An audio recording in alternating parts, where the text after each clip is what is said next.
सभी से ममत्व निकाल कर एक लवली बाप को प्यार से याद करने की, अंतर्मुखी हो अपनी कमियों की जांच कर उन्हें निकालने की, वैल्यूबल हीरा बनने की। जैसे बाप हम आत्मा को कांटों को फूल बनाने की सेवा करते हैं, ऐसे कांटों को फूल बनाने की सेवा में लग जाने की, ट्रस्टी होकर रहने की, हेवनली गॉडफादर की हम आत्माओं के लिए आज की मुरली से शिक्षा।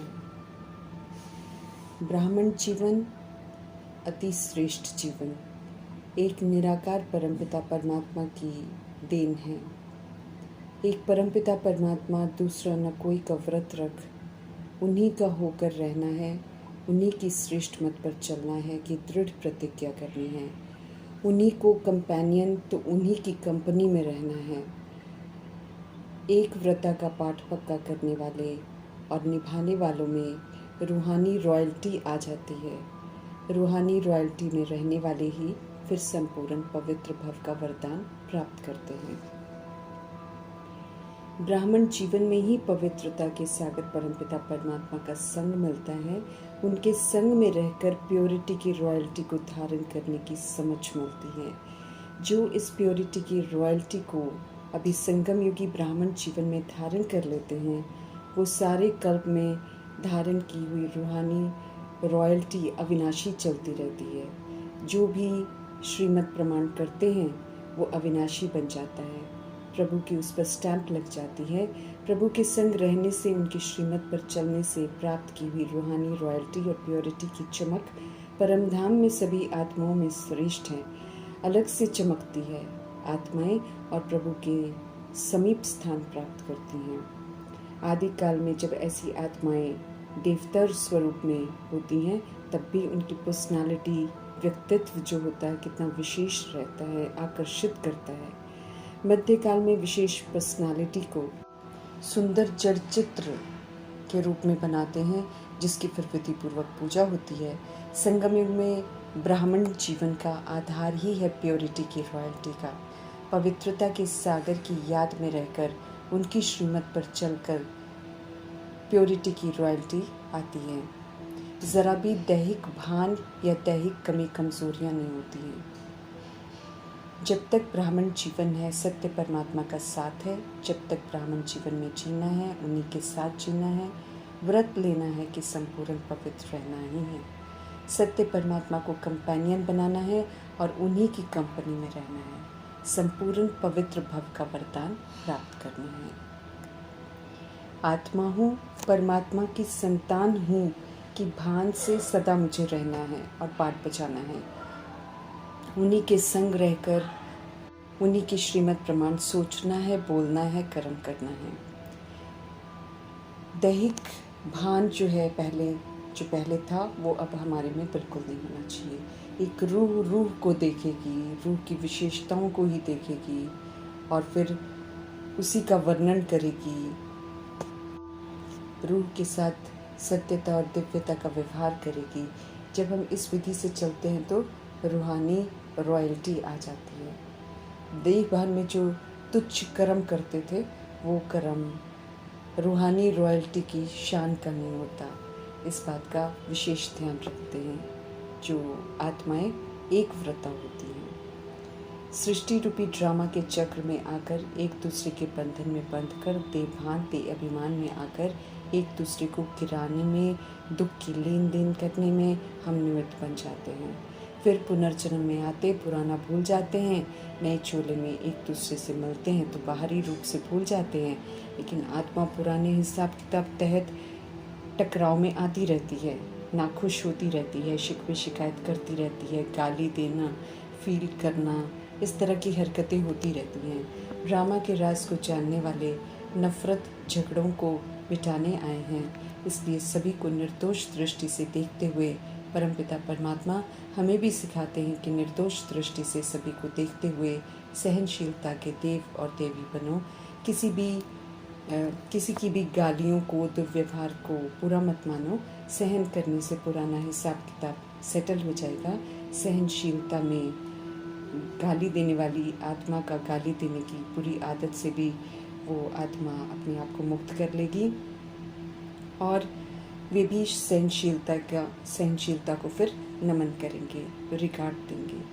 तो आत्माओं का बाबा कहते आप सहनशीलता को धारण करो। इसी विधि से हम स्वयं भी बेदाग बनेंगे और सशक्त बनेंगे और दूसरी सोल को भी उसके दागों से मुक्त होने में मददगार बनेंगे और हिसाब किताब भी हमारा पुराना सेटल हो जाएगा। आत्माओं की लेन देन जो है वो अति सूक्ष्म है। सत्यता और दिव्यता की सभ्यता के द्वारा ही चुक्त होगी। समझ देते हैं प्रभु, हम निराकार आत्माएं जो इस समय शरीर रूपी जीव में विराजमान हैं कि हम असल में फ्लॉलेस निर्बंधन थे। देह और देह का विस्तार सृष्टि पर आकर किया है। कर्मों के बंधन देह अभिमान में हमने बनाए हैं। देह की कमी कमजोरियों के फ्लॉ धारण किए हुए हैं। अब ना तो इनके साथ हम अपने घर जा सकते हैं और न इनके साथ यहाँ पर हम रह सकते हैं। ड्रामा की अवधि पूरी होने को आई है, इसलिए हर आत्मा को फरमान है सारे विस्तार को सेटल करने का, दिव्यता और सत्यता की सभ्यता से सब क्लीन करने का, फिर से फ्लॉलेस बनने का, कर्मातीत बनने का। कोई भी कर्म अपनी तरफ हमें ना खींचे, ये विशेष हमें ध्यान रखना है। कर्मातीत अर्थात बिल्कुल क्लीन, इसलिए हमें अपनी जांच खुद करनी है और कमियों को निकालते जाना है। श्रीमद् प्रमाण प्रभु की मौजूदगी में अगर हम कर लेंगे तो अच्छा है, नहीं तो बाद में सजाएं खानी पड़ेंगी। स्थूल आंखों से देखने वाली हर चीज़ विनाशी है, लेकिन इस समय मायावी रूप वाली है, प्रभु से विस्मृत करने वाली है, झूठे प्रलोभन देने वाली है, पर चिंतन प्रदर्शन में उलझाने वाली है। इसलिए सेफ्टी इसी में है कि देखने वाली कोई भी चीज़ सामने ना आए, देखते हुए भी न देखें हम उसे, तो कमी कमजोरियों के शिकार भी हो जाएंगे और दैहिक दृष्टि से भी हिसाब किताब हमारे नए नए बनते जाएंगे। इसलिए देखते हुए भी नहीं देखना है हमें। तो बाबा कहते हैं देह में रहते हुए देही अभिमानी अर्थात आत्म अभिमानी बनना है। इसलिए देह को नहीं देखने की, देह के अभिमान में चल रही दुनिया को देखना ही नहीं है, उनके प्रभाव में नहीं आना है। देही अभिमानी अवस्था उच्चतम अवस्था है, इसमें टिकने में समय लगता है, परंतु इसी का अभ्यास करना है। अब तो बुद्धि में सिर्फ निराकार परमपिता परमात्मा और अपने निज धाम, अपने घर परम धाम शांति धाम को याद रखना है, जहाँ निराकारी, निर्विकारी, निरहंकारी होकर जाना है। एक सत्य परमात्मा की याद में रहने से ही लायक बनेंगे, इसलिए उन्हें ही याद करना है। बाह्य मुक्ता से निकलकर हमें अंतर्मुखी होकर अपनी जांच करनी है। याद का, पुरुषार्थ का, स्व उन्नति का चार्ट रखना है। हमें याद रखना है कि संगम युग का समय स्व परिवर्तन करने के लिए मिला हुआ है, हिसाब किताब सेटल कर खुद को क्लीन करने के लिए मिला हुआ है, सजाओं से खुद को बचाने के लिए, विनाश के सेक से बचने के लिए मिला हुआ है। भगवान की रहम दिली का पाठ चल रहा है। जब तक ये पाठ है हम खुद को सुधार सकते हैं। शरीर में रहते हुए जो खुद को रूह समझते हैं, सुप्रीम रूह की संतान समझकर चलते हैं, वे रूहानी बच्चे हैं। हम सब अपनी दैवी राजधानी स्थापन कर रहे हैं। हमें ये याद रखना है, जास्ती प्राइस अर्थात सचखंड का प्राइस लेना है तो फिर जास्ती पुरुषार्थ करना है। दैवी बगीचे की विशेषताओं को धारण करना है और कलयुगी बगीचे की कांटों के जंगल की आदतों को अब यूज़ नहीं करना है। सत्यता और दिव्यता की सभ्यता को धारण कर हमें खुशबूदार बनना है। बेहद के पिता बेहद के मालिक बनाते हैं, उनके फरमानों पर चलना है। समझ देते हैं कि अपने शरीर रूपी राजधानी को, अपनी कर्म इंद्रियों को, सूक्ष्म शक्तियों को संभालना है, इनसे दैवी गुण धारण करने हैं, अवगुणों को, खामियों को निकालते जाना है, हमें संपूर्ण बनना है।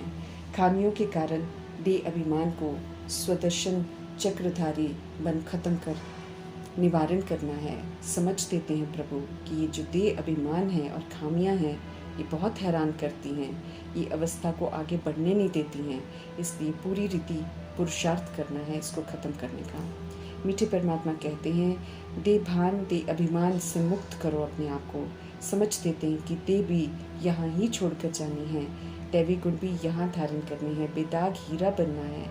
हम सब चैतन्य आत्माओं के लिए सुप्रीम अथॉरिटी का फरमान है। हम सब चैतन्य हैं, इसलिए हम खामियों को निकाल सकते हैं, कौड़ी से हम हीरा बन सकते हैं। हमें खुद को चेक करना है कि कौन सा फ्लॉ है जो हमें आगे बढ़ने नहीं देता है, उससे हमें खुद को मुक्त करना है। फ्लॉ निकालने से वैल्यूबल बनते हैं। ईश्वरीय कार्य में हमें मददगार ज़रूर बनना है। पुरुषार्थ से फ्लॉ निकाल सकते हैं, हीरा हम बन सकते हैं। एक की याद में रहने का अभ्यास पक्का करना है ताकि कोई भी मित्र, संबंधी, वस्तु, व्यक्ति हमें याद ना आए। देहधारियों की याद आई, वस्तु, वैभव कुछ भी याद आए तो दुर्गति हो जाएगी। अब तो सर्व संबंध एक सत्य बाप से ही रखने हैं ताकि दैहिक संबंध कोई भी हमें याद ना आए। हमें बेदाग हीरा उन्हीं के संग से बनना है। हम सब जौहरी हैं इस समय, हमें परख मिल रही है हर बात की, तो परख कर जो करना है वो करना है और जो नहीं करना है वो नहीं करना है। पुरुषार्थ पर हमें पूरा अटेंशन देना है। सुप्रीम टीचर, सुप्रीम फादर की हम पर निरंतर नज़र है। कहाँ तक अभी भी हमारे अंदर फ्लॉ है, कहाँ तक हम खुशबूदार बने हैं, सब देख रहे हैं। खामियां परमात्मा से बुद्धि का योग तुड़वा कर भटकाती हैं, इसलिए इन्हें ख़त्म करना है और एक निराकार परमपिता परमात्मा को याद करना है। गृहस्थ में रहते भी एक सत्य परमात्मा की याद में रहना है। अवस्था जो बाप चाहते हैं वो बनानी है। देह अभिमान की खाद हमको निकालनी है, नहीं तो बुद्धि देह की तरफ जाती रहेगी, दृष्टि वृत्ति हमारी क्रिमिनल होती रहेगी। देह में होते हुए हमें देही अभिमानी बनना है, कुछ भी साथ नहीं ले जाना है, इसलिए उनके लगाव और बंधनों से खुद को मुक्त करना है। दैहिक संबंध पुराने संबंध है, विकारी हैं, वे हमें याद न आए। दिखाई देने वाली चीज़ कोई भी सामने न आए, ऐसी अवस्था जमानी है। प्रभु कहते हैं अंतकाल में एक प्रभु ही याद आए। याद अभी से पक्की करनी है। याद से ही हमारे पाप कटेंगे, याद से ही हम पवित्र हीरा बनेंगे। प्यारे खूबसूरत बच्चे हों या फिर कितने भी मोहित करने वाले बच्चे हों, लेकिन हमें उन्हें याद नहीं करना है, शरीरों से मोह नहीं रखना है। बच्चा बनकर आया है तो वो कार्मिक अकाउंट है, अकाउंट पूरा और रिश्ता ख़त्म। आत्मा जो बच्चा बनकर आती है वो तो दूसरा शरीर लेकर कहीं और भी पाठ बजाती है जहाँ उसका हिसाब किताब होता है। इसलिए हमें किसी से भी किसी तरीके का मोह नहीं रखना है। बच्चे में अक्सर मोह हो जाता है तो हमें ध्यान रखना है कि आकर्षित नहीं होना है। जो दिखाई दे रहा है वो सब मायावी है। सबसे ममत मिटाकर एक परमपिता परमात्मा की याद में रहना है। लवली तो सिर्फ एक परमपिता परमात्मा है, उन्हीं की याद में आत्मा सशक्त बनती है, बाकी सभी की याद से कमज़ोर बन जाती है। आत्मा को जो चाहिए वो सब कुछ मीठे परमात्मा से मिल जाता है। उन संग योग लगाने से आत्मा लवली बन जाती है। जितना लवली परमात्मा को हम याद करेंगे उतना लवली और प्योर हम बनते जाएंगे। लवली प्योर परमात्मा हम आत्माओं को पूजनीय बना देते हैं, हम अगर उनके कहे अनुसार हम चले तो। लवली प्योर बनने वाली आत्माएं आधा कल्प राज्य करती हैं, आधा कल्प पूजी जाती हैं। शर्त प्रभु की यही है कि अब लवली बाप को अच्छी रीति याद करो, तब लवली बनेंगे। चेक करना है हमें कि बाप को हम बहुत प्यार से याद करते हैं, हमारा लव बाप के सिवाय और कहीं तरफ तो नहीं चला जाता। एक ही माशूक परमात्मा को सच्चा आशिक बनकर याद करना है। उन्हीं की याद से बेड़ा पार हमारा होना है, नहीं तो बेड़ा डूब जाएगा। सत्य की राह पर सच्चे दिल से मेहनत करनी है, वो भी व्यर्थ, वो कभी भी व्यर्थ नहीं जाएगी। बागवान परमपिता परमात्मा को ओना है, हम सब खुशबूदार फूल बने, रूठना नहीं है। डिफेक्ट जो भी है हमारे अंदर उसको दूर करना है, जंग किचड़ा सारा निकाल देना है। बाप को याद कर फर्स्ट क्लास बनना है, पैराडाइज का मालिक बनना है। Heavenly God father, wonder of the world, heaven स्थापन कर रहे हैं। हेवनली विशेषताओं को धारण कर सहयोग देना है। श्रीमद प्रमाण चलेंगे तो अपने लिए हम हेवन स्थापन करेंगे। कलयुगी महल खत्म हो जाएंगे, इसलिए न यहाँ विस्तार करना है न लगाव रखना है। ट्रस्टी बनकर जो है सब परमात्मा डायरेक्शन प्रमाण यूज कर सफल करते रहना है और सब तरह की अटैचमेंट से खुद को मुक्त कर लेना है। प्रभु की अमानत समझकर चलेंगे, उन्हीं से पूछकर सब करेंगे तो बंधनों से मुक्त रहेंगे। दैहिक मैंपन कभी नहीं आएगा, पावन हम बन जाएंगे। कर्मातीत बन खुशी खुशी प्रभु संग घर जाएंगे और फिर दैवी संस्कारों के प्रमाण सत्य की फूलों के बगीचे में हम आएंगे। फिर से ड्रामा शुरू करेंगे। तो हेवनली गॉड फादर का धन्यवाद करते हुए